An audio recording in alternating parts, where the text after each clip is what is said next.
Thank you, Susan, and thank you, Greene County Democrats. It's so delightful to be here on this first day of early voting. Isn't it great to have the voting already underway, and looking at so many of you who voted today gives me great energy. It's exhausting being in Canada. And in a statewide race, really exhausting. And you kind of wonder whether you have the energy that will get you all the way to Election Day. But when I woke up this morning and I knew I was going to be doing 3 early voting events around Virginia, I felt like I've got gas in the tank to get there, because now that early voting has started, every day really matters. The persuasion part is sort of over, and now it's about turnout, and I'm really happy to finish the day with you here today in Greene. As Susan said, I've been in Greene many times. My wife and I live in Richmond, where we were married 40 years ago, November 24th. We're about to celebrate our 40th anniversary. But we love camping, and we love hiking, and we love biking on the Blue Ridge Parkway and Skyline Drive. And so we've been in Greene often to stay at VRBOs, to go cycling up on the Parkway or the Skyline Drive, to go hiking at South River Falls or other beautiful places in Greene and nearby. And so it's very nice to come and have a chance to be with you today. I'm really excited to be running for my 3rd term in the Senate, but I've been at this a while. I celebrated 30 years in elected office on July 1. I was elected to the Richmond City Council by a landslide, 97 votes in 1994, 30 years ago now. I was young and naive then, and I'm old and naive now. But it's been such an honor to represent my city, my Commonwealth, and now my country. I come from a very non-political family. I grew up in Kansas City. My parents, we never talked about politics. We talked about baseball. We talked about what you do in school or something that happened in church. Never politics. Never would have thought I would have been in politics. I really wanted to be a civil rights lawyer. When I moved to Richmond, when I married my wife, Ann, who is a Virginian, I practiced law representing people who had been discriminated against in housing for about 17 years. But I married into a very political family. Some of you know my story. My wife's dad was the first popularly elected Republican governor in the history of Virginia, Linwood Holton, elected from Roanoke in 1969. And the politics were very different. Within his first year in office, he infuriated everyone by integrating Virginia's public schools. The Democrats had kept schools segregated, even 16 years after Brown versus Ford. But Linwood said, listen, it's about time that kids can sit down and learn together, regardless of their skin color.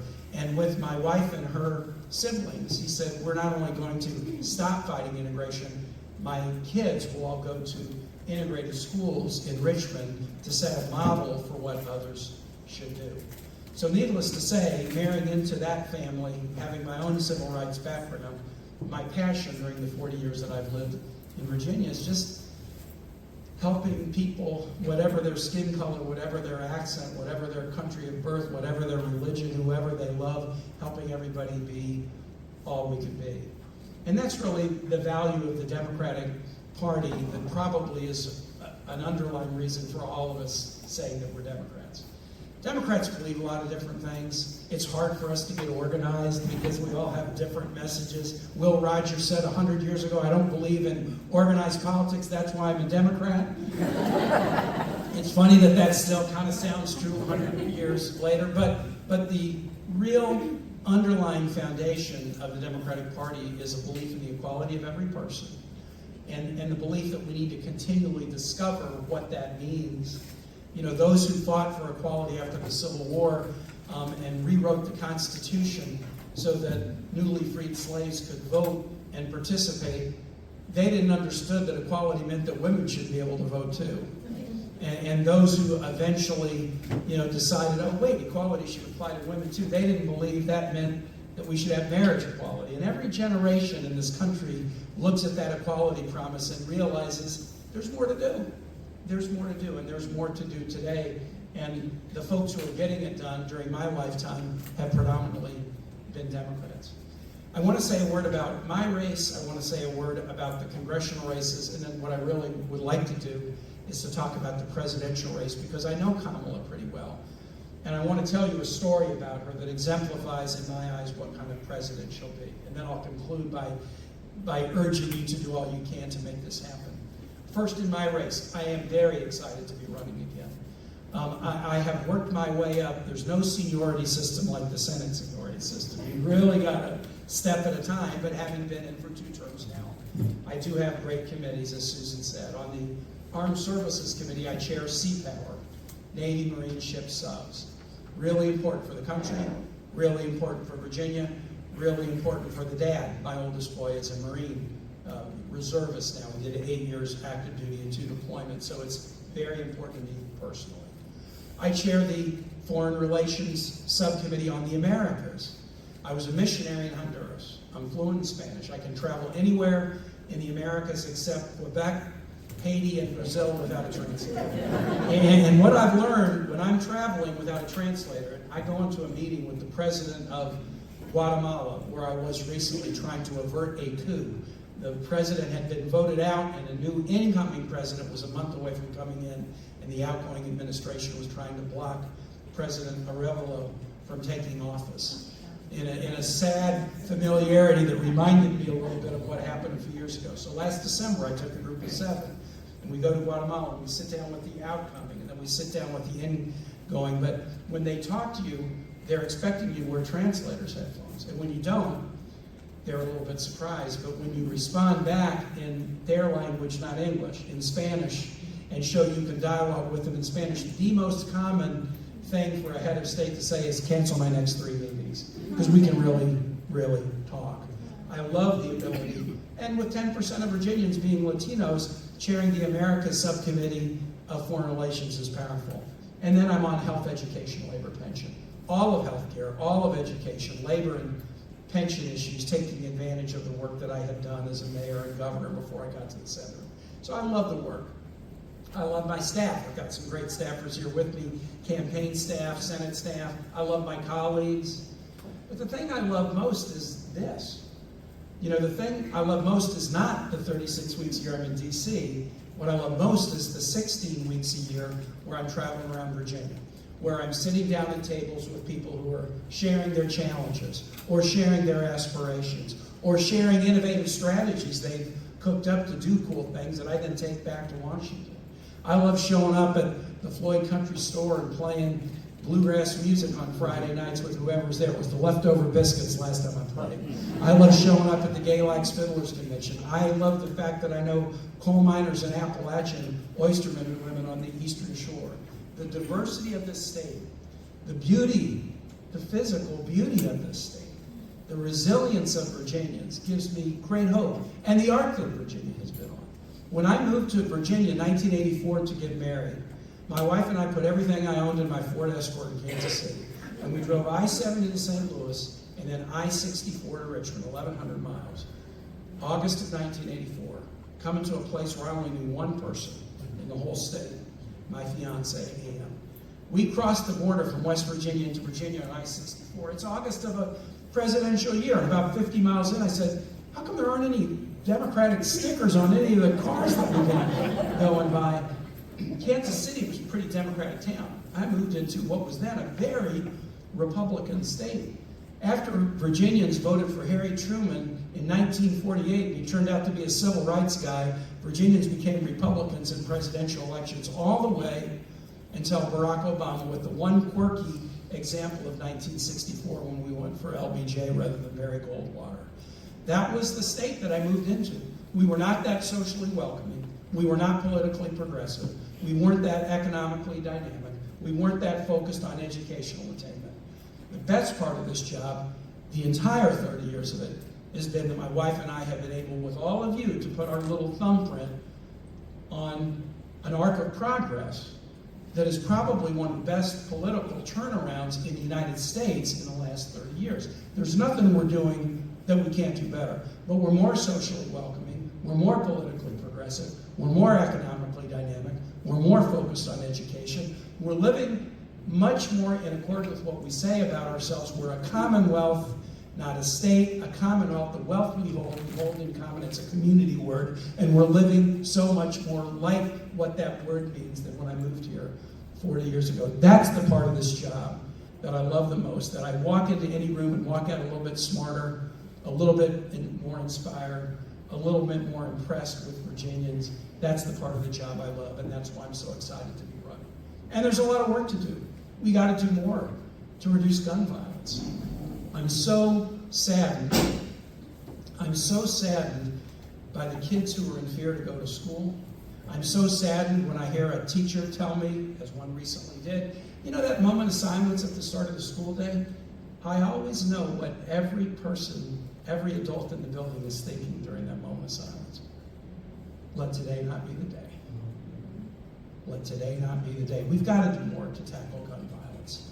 We've got to do more to make sure we have an economy that isn't just working for some, but working for everybody. And I'm so proud of what Joe Biden has done. This economy with infrastructure and manufacturing and clean energy investment, I call it a make, build, grow economy. The Republicans are cut taxes and cut regulation. We Democrats, we're make people, build people, grow people, make it here, build it here, grow it here. And that economy is really showing some power, and we can do so much more. We got to protect reproductive freedom. I have the only bipartisan bill in Congress right now that would restore Roe versus Wade in every zip code in this country, because it shouldn't matter your zip code. It shouldn't matter who your state legislator is, whether you can make important reproductive decisions for yourself. We got to continue to battle and preserve the environment, battle climate change. There's so much more to do, and I'm excited to do it. Like Susan, I don't know my opponent. It's kind of rare, really, to be somebody like me running statewide, having an opponent who was nominated on the 18th of June and never having met him. I was supposed to meet him on the 20th of July at the common first debate in any governor's or Senate race, the Virginia Bar Association at the Homestead in Western Virginia, but he canceled. Then I was supposed to do a candidate forum with him earlier this week before the AARP, but he canceled. Then the Northern Virginia Chamber of Commerce, not likely the big Democratic group, was going to host a televised debate last night in Tyson's Corner. He canceled. And then Virginia Free, a pro-business organization, wanted to do a candidate forum today, back to back, him for an hour and me for an hour before their home. He canceled that. We have one debate that is still on October 2nd in Norfolk State. He hadn't canceled yet. But look, I'm the incumbent. I have name recognition. I accepted 5 requests for debates and candidate forums because they're not about candidates, they're about voters. Voters deserve. You want to represent Virginia United States Senate, 8.5 million people, you should stand up and answer some questions. My opponent is scared, but he's not scared of me because I'm not a scary person, I'm a nice person. He's scared of you. He's scared of you. Because in a debate, you're going to get asked questions. And the questions he would be asked are ones he is afraid to have to answer. Why do you think those who attacked the Capitol on January 6th should be compensated rather than prosecuted? Why do you think it's okay to compare women who make the difficult personal decision to terminate a pregnancy by abortion? Why do you think it's okay to analogize them to Nazis? Why do you think climate change isn't real? Why do you think no one in this country is worried about losing their life or health if they don't have health insurance? He's going to have to answer those questions, and he's afraid to. I will go to any city and any county and any town and answer anybody's questions. I've done that during the entire 30 years I've been in office. I love it, whether I'm in a bland county where I get 22% of the vote, or a city of Richmond where everybody's my neighbor and I get 82% of the vote. I will go anywhere to answer questions because you deserve it. If somebody won't show up for you, they won't stand up for you. And I try to show up and I try to stand up. So I'm really excited about this race, looking forward to it, really jazzed about early vote. In Congress, Susan, you mentioned that you guys feel outnumbered here in Greene County, but boy, in a federal election, a vote in Greene County is exactly the same as a vote in Richmond. And sometimes a vote in Greene County is really 2 votes because it's out of the expected red column and into the blue column. So sometimes a vote in Greene County that you work and earn and win is kind of like 2 votes, really. And in a statewide race, every vote in Greene County is the same as every vote in Arlington or Richmond. But you also happen to live in one of the most competitive congressional districts, not just in Virginia, but in the country, the 7th. in 2018, when I was running for re-election, we flipped 3 seats from red to blue, the 7th, the 10th, and the 2nd. And remember, that was the year that we flipped the House from red to blue, and the 3 Virginia seats played a disproportionate role in that. We have a good chance of flipping the House of Representatives from red to blue. The Speaker Johnson has such a narrow Republican margin. It's just going to be a few seats switching that give us the ability to have a majority that will work with President Harris and Vice President Walz. And the 7th is one of those. We have got to hold on to the 7th. I was with Eugene Vindman and Abigail Spanberger earlier today. Abigail sends her greetings. You're a favorite of hers. You're a favorite. She says about the Greene County Democratic Committee, small but scrappy. Small but scrappy. But the 7th is going to be really close, and the 10th is going to be close, and the 2nd is going to be close. We need to hold on to both the 7th and 10th, and we need to make a great run and get the 2nd back in Democratic hands, which we can do. The 2nd was probably a bridge too far for us if Joe Biden was at the lead of the ticket. But with Kamala Harris now at the lead of the ticket, we can win the 2nd. And I'm going to do everything I can, because politics is a team sport, not an individual sport, to help those congressional candidates.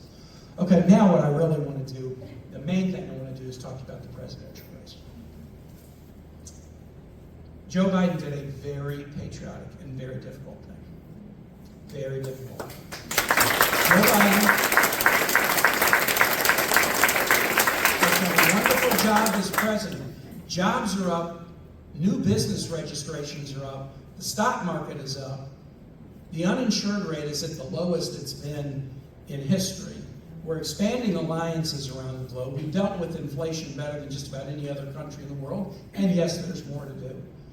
We've lowered prescription drug prices. We've protected by statute marriage equality after the Supreme Court threw it in doubt. We've done the first meaningful gun safety bill that we've done since the mid-1990s. We're building again. We're manufacturing again.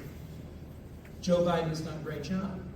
And Joe Biden, as he grappled with what should I do, here he is, the person inhabiting the most powerful office in the world, who has done a very, very good job, and who believes he has more to give still to this country. But within 3 weeks, he made the patriotic decision that the torch of leadership had to be put in the hands of the next generation. Talk about hard. It took Ann and I a year to get her dad to give up his car keys. I mean, this is not easy stuff. And yet, Joe Biden's decision has injected an energy and enthusiasm unlike anything I've seen. You know, I was traveling around in that 3 weeks before he made the decision. In every room, the anxiety was so thick you could cut it with a knife. And then I was on the road immediately after Joe Biden made the decision. It was like somebody had flipped on that light switch, an immediate surge of energy and unity and excitement. And I saw that in Arlington today at early vote starting at 7:30. And I saw it in Manassas. We did an early vote in the middle of the afternoon. The reports are coming in about who's voting. Even the number that Susan mentioned voted early in Greene. I bet if you go back 4 years ago, that wasn't the number that voted 4 years ago. I think it was a big boost from 4 years ago. So we do need to start with recognizing the patriotism of Joe Biden and making that decision. And then he expects something of us. If he makes a decision like that and we're like, ho hum, well then why did he make the decision? But if he makes the decision to put leadership in the next generation's hand, we got to rise to the occasion. I'll tell you about Kamala. Kamala came into the Senate. I met her when I was on the ticket for VP, but just met her at an event. I didn't know her. She came into the Senate in January of 2017. And about a couple months in, she came to me and said, hey Tim, you and me, we share a passion about something, reducing maternal mortality. The percentage of women in this country who die in the first year after delivering a baby, outrageously high compared to all the other nations we compare ourselves to, Europe, Canada, and then some nations we don't compare ourselves to because they're lower income nations. But our maternal mortality rate is unacceptably high. And to make it worse, the racial disparities are awful. If you're an African American mom, 3 times more likely to die in the first year after delivery than a Caucasian mom. If you're tribal, Indian mom, even more of a disparity. So Kamala had done her homework, and she came and said, hey, I know you're on the health committee. I know you filed some bills about this. I know you worked on this when you were governor. Can we work together? I said, I'd love to. She went to Cory Booker, who had bills in the space. Can we work together? She went to Bobby Casey, who had bills in this. Can we work together? She went to Lisa Murkowski, Republican, from Alaska, big tribal population. Lisa, can we work together? She slowly assembled a group of us who care a lot about this issue and wanted to do something about it. She then kind of challenged us. You know, do we want to just move the needle a little, or do we want to really go big? I had some bills that were good, but, you know, they're kind of singles, you know, narrow bills that might make it easier for pregnant moms and moms after delivery to get vaccinations. That would be good, but that was not going to dramatically transform everything. So she got us all to kind of put all of our ideas together and packaged it into something big. And she's good with branding. She called it the Momnibus, which everybody, immediately gets what that's about. Yeah. And then we went to work. We had the stakeholders, we had the package, we went to work to do something big. And over the course of her just 4 years in the Senate, and she's not on the Health Committee, she's just passionate about an important issue. We chipped away and we made progress, but the biggest progress we made, and I'll always think of this as such poetic justice, was not when she was a senator, but when she was vice president in the first tie-breaking vote she cast 6 weeks after Inauguration Day. 6 weeks after that Inauguration Day, where we're surrounded by barbed wire and National Guard because of the attack on the Capitol, we're in the Senate chamber to pass the American Rescue Plan, the Biden-Harris effort to help America climb the ladder out of COVID. We needed to deploy vaccines, not just to develop them. We needed to fund local governments and schools that had lost revenue. We needed to help small businesses. But there was a piece of the bill that was about this momnibus, maternal mortality passion that we all share, an important piece. Here was the law pre-Kamala, before the American Rescue Plan. More than half the kids born in this country are born to low-income moms. And the hospital gets reimbursed by Medicaid. And the child, once born, immediately goes on Medicaid. So the child can get pediatric visits, the child can get vaccines, but the mom loses Medicaid coverage 60 days after birth because the mom is a working age person. And so you have these situations where the child has coverage and the mother doesn't. And a lot of deaths in the first year after pregnancy are not in the first 60 days. Postpartum depression, a chronic disease that you might have been able sort of to manage a little bit before you had a child, but now with the extra stress and strain, it's harder to manage. In the American Rescue Plan, there was a provision that we put in that said moms shouldn't just be covered for 60 days, they should be covered for an entire year at a minimum. An entire year. That was in this bill. We couldn't get one Republican to support the American Rescue Plan.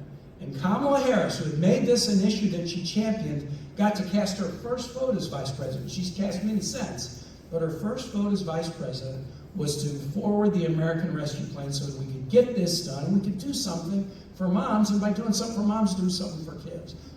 It's a long story. Why did I go into such detail? Because it exemplifies some character traits. Identify a problem, not a small one, a big one. Gather stakeholders, not just Democrats, but Republicans. Go big, not small. Persist until you get the bill passed, but don't celebrate that. You want to get the bill passed and see that it's actually moving the needle. The maternal mortality rate in this country is coming down. The racial disparities in our maternal mortality rate are narrowing because of Kamala Harris. Those are the traits that you need to be a good president. I'm going to tell you, Kamala Harris will be a very good president. A very good president. Now I want to just say one thing about Tim Walz. I don't know, governor named Tim from the Midwest. I mean, I was born in Minnesota, so like, what's not to like about the guy? There's a lot to like about Tim Walz. High school teacher, high school coach, Army Guard, 5-term member of Congress, governor. 5-term member of Congress is an important one. The most important thing that every vice president does is the president taps him on the shoulder and says, now you got to go convince Congress to do what I just announced we were going to do. The VP is the emissary, is the chief emissary to Congress. And the fact that Tim Walz was a 5-term House member who had really good relations on both sides of the aisle is going to serve him very well. But the thing that's best about him, all of that I look at, that's great, high school teacher. Teachers in this country have been getting kicked around. Teachers in this country, they don't get paid what they should. They don't get respected like they should. They don't get the attention that they should. They get told what not to teach rather than celebrated for what they do teach. To have a high school teacher married to a high school teacher and administrator at the highest rank in U.S. government at this very moment is exactly what we need to send a message to our educators, that we have their back, that we respect them, that they're valued. Tim Walz is the right guy for this time. And I think it can create, their victory can create a real updraft of respect for educators all over this country. That's my prayer, that's my hope, that's my belief. So, I want to conclude and now just say, you're a part of this. This is going to be hard. This is going to be hard. The polls are looking pretty good in Virginia. But if you're looking at polls in the 7, quote, battleground states, they're all tight as can be. 0.3 up or 0.4 down, or, oh, wow, here's a state where we're 1.1 up. I mean, everything is so very, very close. I have been part of 2 history-making campaigns. In October of 2006, then a friend of mine, Senator Barack Obama, we were friends because our moms are both from El Dorado, Kansas. He called me and said, I'm thinking about running for president. What do you think? I said, I think you should do it. He goes, really? Why do you think I should do it? I said, because people like you. Don't wait till they don't like you to run. and he laughed and said, well, Governor, I thought I'd get a more sophisticated analysis than that, but maybe there is something sophisticated about that. And when he decided to run, I said, we're going to help you win, not in spite of Virginia, because a lot of stuff has happened in spite of Virginia, but we're going to help you win because of Virginia. And he goes, wait a minute, you guys haven't gone Democratic since LBJ. What do you mean because of Virginia? And I said, you're going to win if you invest. We haven't gone Democratic because Democrats haven't invested. And he did, and we did. I remember how exciting it was to be at the county fairgrounds in Prince William the night before the election with 90,000 Virginians. Barack Obama's last rally that cycle was in Virginia.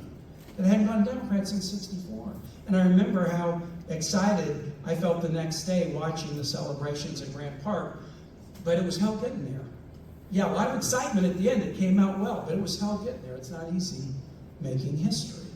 And then I was on the ticket with Hillary in 2016, which was, a great honor of my life to be on that ticket with Hillary. But I got to see the double standard. I got to see the lock-her-up chance. I got to see minor foibles magnified and mortal sins minimized on the other side of the ticket. I got to see FBI Director Comey intervene in a bizarre precedent-shattering way right at the end of the race. I saw all of this. I saw the Russian disinformation effort. I saw it all.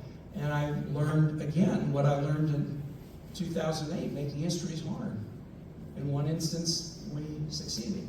In one instance, we failed. Now in Virginia, thank you, we got it right both times, but as a nation, it's hard. It's very hard. There's going to be an avalanche of misinformation and disinformation coming out like sludge against Kamala and Tim Walz in the next 45 days. You can take that to the bank. Some of it is going to be driven by people in this country. Some of it's going to be driven by foreign misinformation. It is going to be very, very tough. But we can do it because we have done it before. I think Virginians revere history, but I like to say more than revere it, I'd rather make it. And we got a chance to make history in an amazing way that will open up all kinds of opportunities for people who never could have seen themselves as president and who will now be able to. I'll just say this and close. The theme of my Senate campaign is standing up for Virginia, which seems straightforward. And I picked it because I've been doing that for 17 years as a civil rights lawyer and 30 years as an elected official. But I also picked it for another reason. When I was barricaded in the Capitol on January 6th, and the Capitol was under attack by people who had been inspired by Donald Trump to try to overturn the peaceful transfer of power, I had an epiphany that the battle in the world right now is not Democrats versus Republicans, because this is a battle that's going on all over the world. And it's between those who stand up and stand together and those who will tear us down and tear us apart. We are matched up against, in Donald Trump, the greatest tear-down artist in the history of American politics. You got to give credit where it's due. He is the greatest tear-down artist in the history of politics, American politics. And that stand-up, you tear-down thing, you couldn't see it in You can see it in Venezuela, you can see it in Hungary, you can see it all over the globe. It's something that we suffer from and others do too. When I was a missionary, it was in a military dictatorship. I lived in a nation that was an authoritarian dictatorship, and I thought I had learned something, and yet I was still naive because I never thought I would see an authoritarian impulse in this country, and that just shows I was naive. But in that battle between the stand-uppers and the tear-downers, I have confidence we're going to prevail, and it's based in this one thing. In my 30 years in elected office, what do? I go around and listen to people. I go around and listen to Virginians.